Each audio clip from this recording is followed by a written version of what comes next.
comfortably by Hay in the end, and that is the last action of this afternoon's match here at Worthing. Worthing 0, Maidstone United 2. The Stones have found themselves an away win, a first defeat of the home season in the league for Worthing, and the Stones will be absolutely delighted with 3 points on the road this afternoon. Al, give us your first reflection on a, well, dare I say, comfortable win for the Stones. Is that too much? I don't think that is too much, Sean. I think that's exactly how I would describe it as well. I mean, really, really, really good game management there at the end. And let's just start from the first half, right?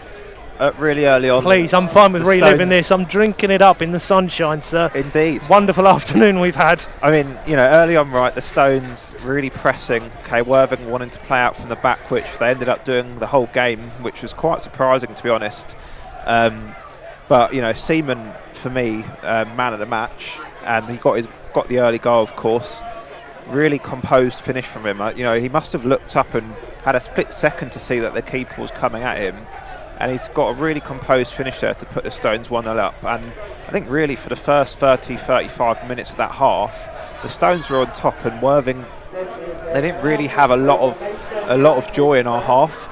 Last 5 or 10 minutes, okay, Worthing were on top of it a bit more. They had a couple of free kicks on the edge of the box, which normally they are quite dangerous from, but in this game they couldn't really capitalise on any of those chances. But going into that half time, I think we deserve to be winning. Sorry, nothing really that Worthing had done was kind of worrying me at that point. And coming out into the second half, I thought Worthing might change it up a bit. They've been playing out from the back a lot. When you're 1-0 down at home, right, you've got 45 minutes to try and get something, but. Over the course of that second half, it just wasn't looking like Worthing were even going to try and be a bit more direct. And really, the Stones didn't really, they didn't sit back. They kept going. And Worthing's probably the best chance of their second half, which was when Fowl hit the crossbar, led to Maidstone's second goal. And, it's such an end-to-end game throughout. And that really... proper mirror image of that playoff semi-final last season, wasn't it? With Rush hitting the bar, Pearce getting the winner moments afterwards. Literally, microcosm of the game. Missed opportunities for Worthing, and the Stones, as they go over to their fans now, really worthy winners. And like you say with Corn, such a cool, calm finish from him as well. And the Stones not as composed in front of goal after Seaman got that first one, but Corn, the man you needed, cool as a corn cucumber. Exactly, and we were saying how we're looking at when Corn got his last goal, and it was against Hampton and Richmond last season, right? And he scored a very similar goal then. But that, I think that just kind of summed up our game today. We were composed, we were the more dominant team. Our press was incredible. Players didn't stop pressing all game. And, I think Worthing did make it easy for us a bit in the end. They just weren't really troubling us. And one thing that we were saying is the game management. Okay, so now you're 2-0 up and you've got 30 minutes to go. How do you want to see out this game? And, when you go back to Chesham and Herne Bay as well, our last 2 games, we hadn't really made it easy for ourselves in those closing moments. Thinking back to Chesham when we were conceding those free kicks on the edge of the box, and Herne Bay where really they should have gone and equalised. This game is completely different, right? We were really comfortable. Worthing didn't really challenge us much in those last moments of the game. We nearly could have got a third if Lakadika got the ball under control there and got a shot off. But I think game management wise, really good. This game must have been perhaps maybe what George was talking to them about at half time. What are we going to do in those last 20 minutes? How are we going to see out this game? And I think the boys did a really good job there. They're going to do a really good job of the crescendo up into the away section, segregated area for the Stones.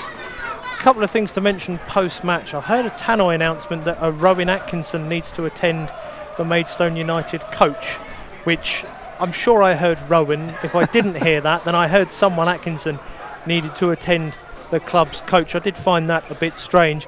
And looking at the colour of the Maidstone United away kit, of course, this season, I did see a kid in the Worthing stand here and did see someone with a Maradona Napoli shirt. Really?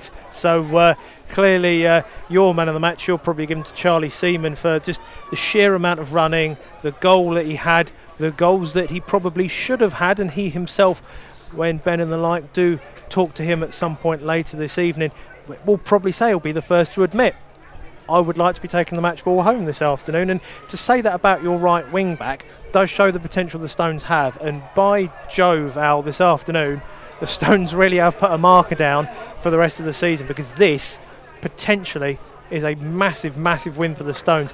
Looking at that league table, which I'm going to do in a minute, I'm going to let you talk, and I'm going to whip it out, and we're going to talk about the league table, because the Stones should be level with Worthing now for my maths. Yeah, but just going back to Seaman again, definitely my man of the match. I mean, a few other contenders there. Papadopoulos again having a great game. I think Trusty had a really good game. Really did himself some favours there, the way he played. I mean, 1 or 2 loose passes from him, but I think really good game from Trusty. And Blair again, willing runner, got the assist obviously for Corn's goal. But for me, Seaman takes man of the match. His first goal, defensively didn't really put a foot wrong. He also looked to create a couple of chances as well. And he could have also had a second goal, right? As we were saying, if he'd had a bit more composure in that second opportunity he got, he could have been coming home with 2 goals. But yeah, I mean, let's talk about the table, right? What does that mean? Let's do it. To know. St Albans have got it back to 3-4 in their game against Salisbury, so that's an absolute humdinger there. Salisbury, with that win, stay above the Stones. Maidstone do go above Worthing on goal difference. Worthing do have a game in hand to play, but the Stones on 13 points, 5 points behind Boreham Wood at the playoff positions. Further 2 points away from Torquay and Weston, and another one from Hemel. So still only 8 points off the top spot.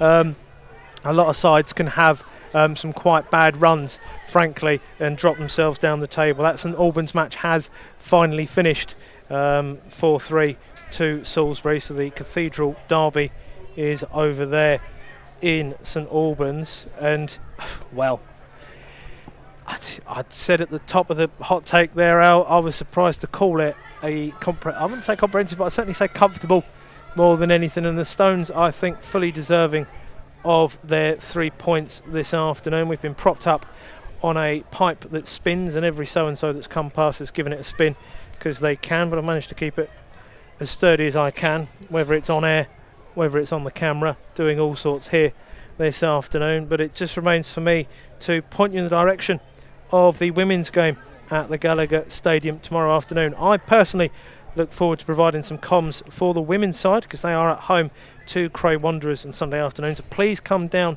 and support them at the Gallagher. Nigel and I will have another preview ahead of next weekend's blockbuster game at home to Ebbsfleet. Of course, Chris and Darren will provide the commentary for that game here on Stones Live. If you can't get yourself a ticket, you should be able to. They'll be online on Monday. So that's your next week or so sorted as a Stones fan, I'd certainly say. Yeah, really good game to look forward to. It is. I mean, Clash of the Titans, Ebbsfleet. Maidstone. Steady. Yeah. And after today's result, it should be a pretty good week ahead from Stones fans. So from myself and from Alex Delval, who's done most of the tech stuff exemplarily well, or good. Thanks for your company, and thanks for your company as ever. And as always, come on, you Stones! Good night.